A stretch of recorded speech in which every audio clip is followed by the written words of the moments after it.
কাল থেকে আবার লকডাউন না রে? হ্যাঁ, পরপর 2 দিন।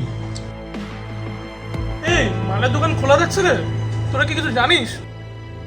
পিছনের দরজা তো খোলা থাকবে। শালা কতদিন মাল খাই না বলতো? এই আজ একটা হয়ে যাক না, কি বলিস তোরা? টাকাটা কে দেবে শুনি? সবাই মিলে ভাগ করে দিবি। আমার কাছে কিন্তু টাকা পয়সা হবে না। শালা দিনু দরকার দেয়, সারা পাড়ায় পার্টির পতাকা মেরে মুড়ে দিলাম, আর দেবার বেলায় দিলে কিনা 50 টাকা।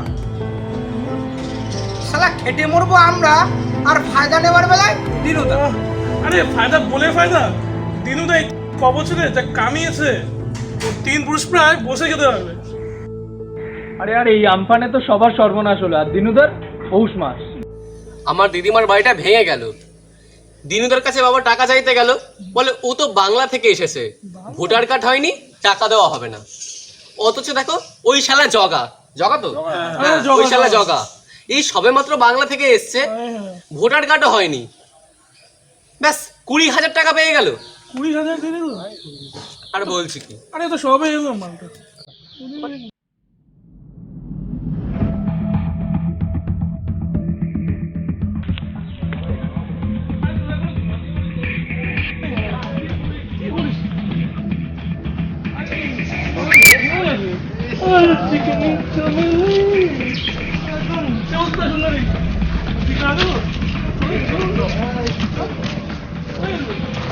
আরে সুন্দরী চিকেনি চামেলি সাত সাদা বেলা সুন্দরী আমার তো কথা বলছো, আরে কিছু বলছো কিছু বলছো না।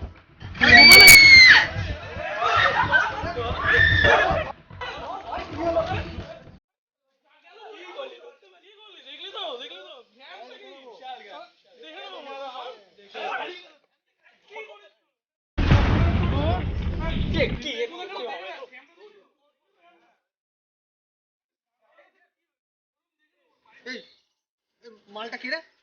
ওই তো নকশাল মাসির বাড়িতে ভাড়া থাকে, ওই ডাক্তার বাবুর বোন, কলেজে পড়ে। এই জন্যই মনে হচ্ছিল কোথায় দেখেছি, চেনা চেনা মনে হচ্ছিল। আরে ওই শালার ডাক্তার সারাদিন করোনা রোগী ঘেটে শেষে পাড়ায় এসে ঢুকছে, ওকে যদি একদিন পাই না শালা করকে দেবো। তোরা একটু থাকিস, এমন এই, দেবো না। আমি উঠি, দোকানে যেতে হবে, দাদুর ওষুধ আনতে হবে। ধুর। এ বাচ্চা, তোর কাছে টাকা আছে? হ্যাঁ, কত? 200। মার দিয়া কেল্লা দে, টাকাটা দে, একটা মাল নিয়ে আস। তাড়াতাড়ি বের কর। এই, কিন্তু দাদুর ওষুধ আরে কাল নিয়ে যাবি, কাল সবাই তোকে টাকা এনে 200 টাকা দিয়ে দেবে, বুঝতে পারছিস তো এবার ব্যাপারটা? হয়ে যাবে, কালকে নিয়ে যাবি, অসুবিধা কি? আরে তুই আচ্ছা বলে দে। কিন্তু কিন্তু বাড়িতে কি বলবো?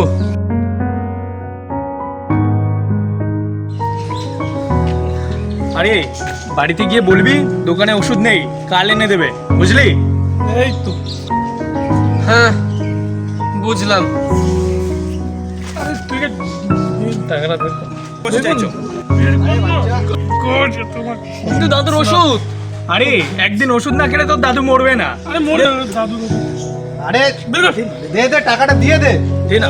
একটা বাংলার সাথে একটা চাটা হয়ে যাবে। একদম ঠিক বলে দে, একদম একদম ওই 1 নম্বর মাল দে, নিয়ে দে, আসবি। টাকাটা দে। বের কর না, এত হেলাচ্ছি। কিছু বলতে এই, ভালো লাগছে না। এই তো আরে নে না, আরে বুঝতে দেখতে নিয়ে যা, নিয়ে যা, এটা নিয়ে চাট আর বাংলা নিয়ে যা। একদম ওই 1 নম্বর মালটা নিয়ে আসবো। এই তোর তো আবার যে গাড়ি বাড়ি আছে, তুই বরং যাস, একদম ওই 1 নম্বর মাল যেটা আছে তুই নিয়ে আসবি, আর যেটা ভালো চাট আছে যেটা হচ্ছে তাড়াতাড়ি। নিয়ে আসবি, একদম ওটা হবে। নিয়ে আচ্ছা চল যা, চল, যা। তোর কাজ হয়ে যাচ্ছে, তোর দাদু যা।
উপায় নেই।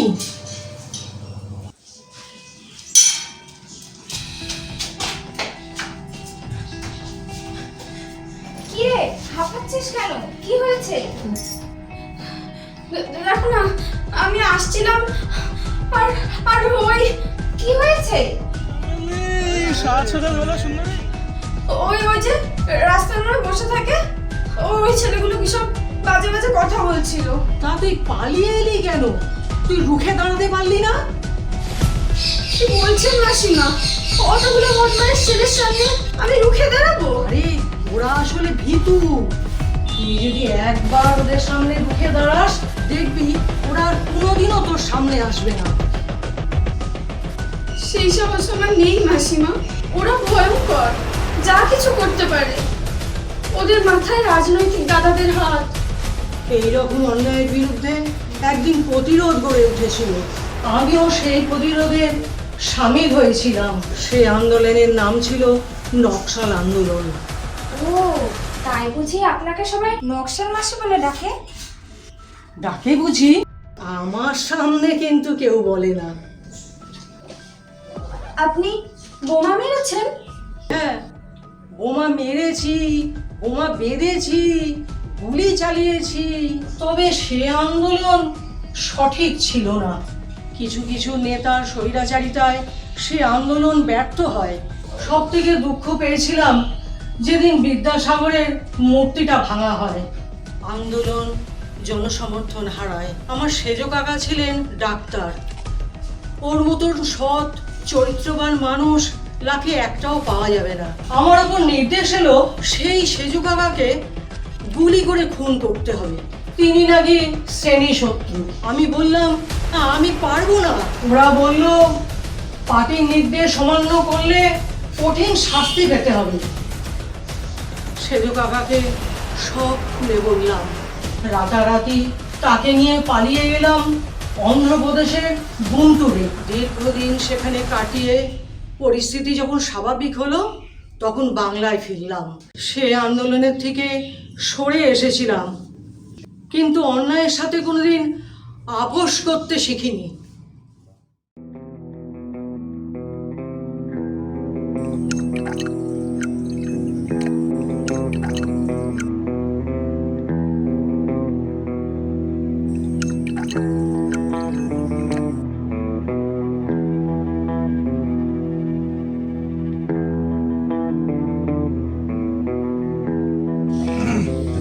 জিও আচ্ছা, জিও খুব ভালোই হবে। কালকে টাকাটা কিন্তু দিয়ে দিও। এই আদিক খেলার মতো করবি না তো? তোর টাকা নিয়ে পালিয়ে যাবো নাকি? নে নে মাল খা। মাল খা। আরে খা।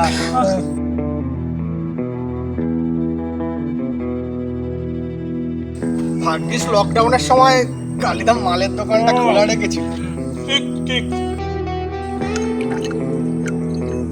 আর বলিস না, আমার বউ বলে কি জানিস, রোজ কালির কাছ থেকে মাল খেয়ে এসে বাড়িতে এসে মাতলামো করবে, আমরা মেয়েরা মিলে দেবো এই কালির দোকান ভেঙে। কি আসপর্দা বলতো। শালা আমার বউ এরকম বললে না, দিতাম পুরো মুখ ভেঙে। ওই তোরা সবাই শোন, এবার দুর্গা পুজো হবে কিনা তো তার ঠিক নেই। চ আমরা এই করোনা সাহায্যের জন্য পাড়ায় কালী পুজো করি। তোর তো আছে। ভালো চাঁদা উঠবে। ঠিক একদম। পকেট গরম হয়ে যাবে। চল লেগে পড়ি। চো চো চো। কালী মাই কি কালী মাই কি জয়। জয় জয়।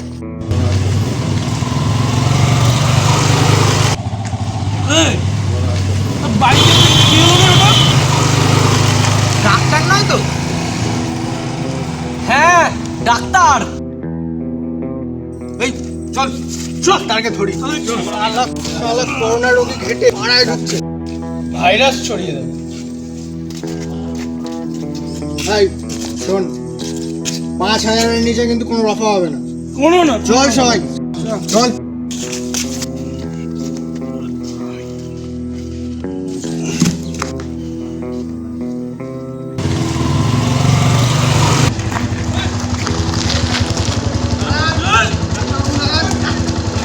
এই ডাক্তার, এই ডাক্তার, এই। এই, তাড়াতাড়ি আয় তো তোরা। ঠিক আছে। এই, কি? ডাক্তারবাবু দাঁড়ান। দাঁড়ান, দাঁড়ান, দাঁড়ান। কোথায় যাচ্ছে না দাঁড়া কি দাঁড়ান।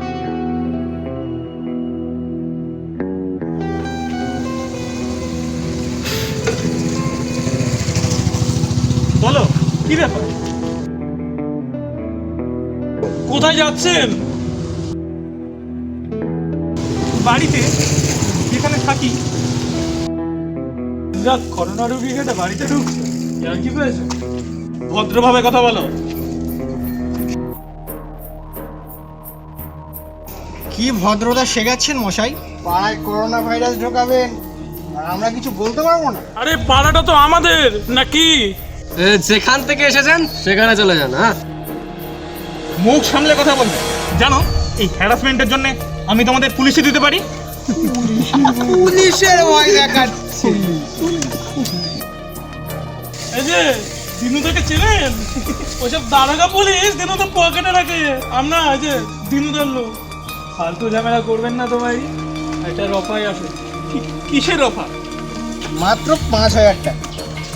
5,000 টাকা ছাড়ুন, আপনিও ঘরে যান, আমরাও চলে যাই। মগের মূল্য পেয়েছো, যা খুশি তাই করবে। চেঁচাবেন না, এ পাড়ায় আমরা যেটা বলবো সেটাই আইন। আর সেটাই মানতে হবে সবাই। মানতে হবে।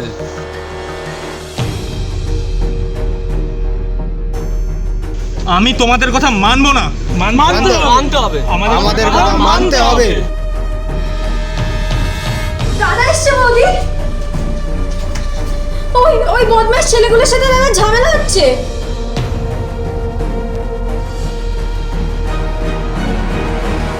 ওরা দাদাকে মারবে বৌদি। কি হবে, কি হবে বৌদি?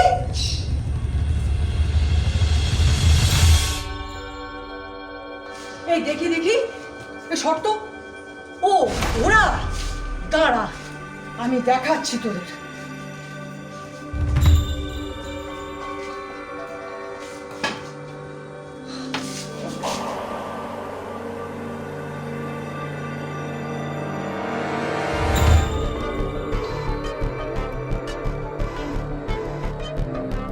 এই কি হয়েছে রে? এই, আপনি জানতো ফালতু ঝামেলা করবেন না। জান, কি বললি? ঝামেলা আমি করছি? আমি সব শুনেছি। আজ তোদের একদিন কি আমার একদিন। আরে কি করে?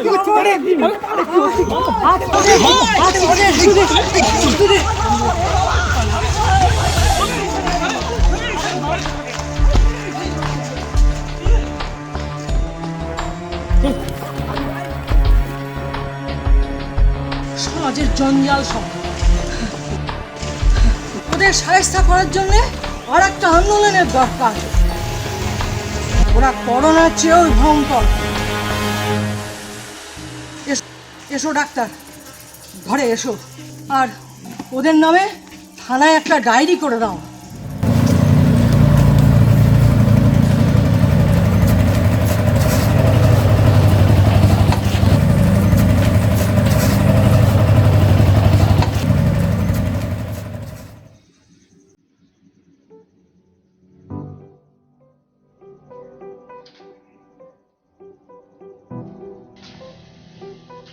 নাজিম ভাই আছে নাকি?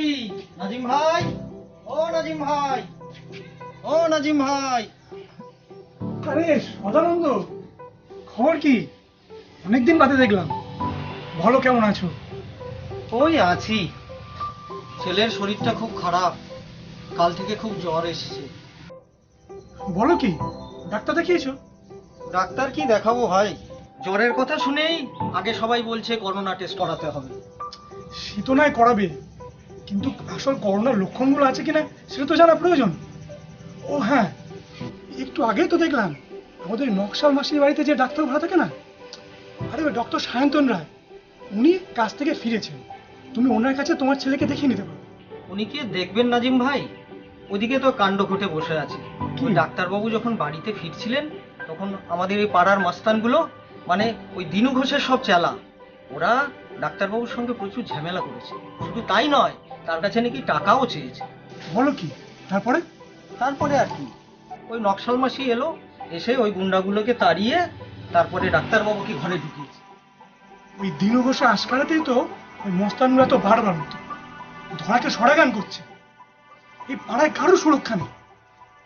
চলো এখনই আমরা থানায় গিয়ে রিপোর্ট করবো, আর তাতে যদি কাজ না হয় আমরা ওপর মহলে যাবো, আর তাতেও যদি সুরা না হয় আমরা ধর্মমত নির্বিশেষে আমরা হিন্দু মুসলমান ভাই মিলে আমরা বৃহত্তর আন্দোলনে যাব।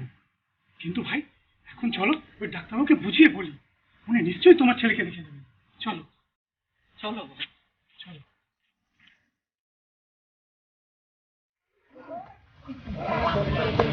Oh,